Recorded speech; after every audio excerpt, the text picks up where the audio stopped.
முதலமைச்சர் விஜய் குறித்து சமூக வலைதளங்களில் அவதூறு பரப்பியதாக மென்பொறியாளர் ஒருவர் கைது செய்யப்பட்டிருக்கிறார். இது குறித்த கூடுதல் விவரங்களை நம்முடைய செய்தியாளர் சிவமணியிடம் கேட்கலாம். சிவமணி, விவரங்களை பதிவு செய்யுங்கள். யார் கைது செய்யப்பட்டிருக்கிறார்? திருநெல்வேலி மாவட்டம் முன்னீர்பள்ளம் பகுதியை சேர்ந்தவர் ஜோசப். அவர் அந்த பகுதியை சேர்ந்தவர். அவர் கடந்த சில ஆண்டுகளுக்கு முன்பு மனநலம் பாதிக்கப்பட்டு அதற்கான சிகிச்சையில் இருந்திருக்கிறார். தற்போது அங்கிருந்து அந்த மருத்துவமனையில் இருந்து வெளியே வந்த அவர் தற்போது மென்பொருள் பொறியாளராக பணியாற்றி வருகிறார்.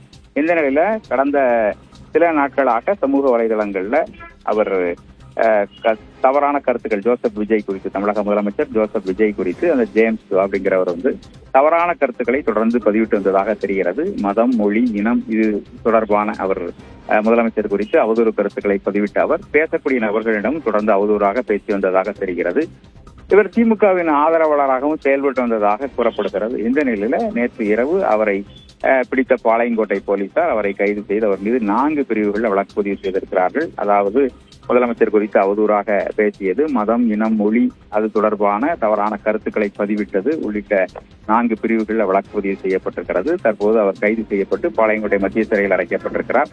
முதலமைச்சர் குறித்து அவதூறு கருத்துக்களை பேசியதாகவும் சமூக வலைதளங்களில் தவறான கருத்துக்களை வெளியிட்டதாகவும் ஒருவர் கைது செய்யப்பட்டு சிறையில் அடைக்கப்பட்ட சம்பவம் அப்படிங்கிறது ஒரு பரபரப்பான சூழலை ஏற்படுத்தி இருக்கிறது.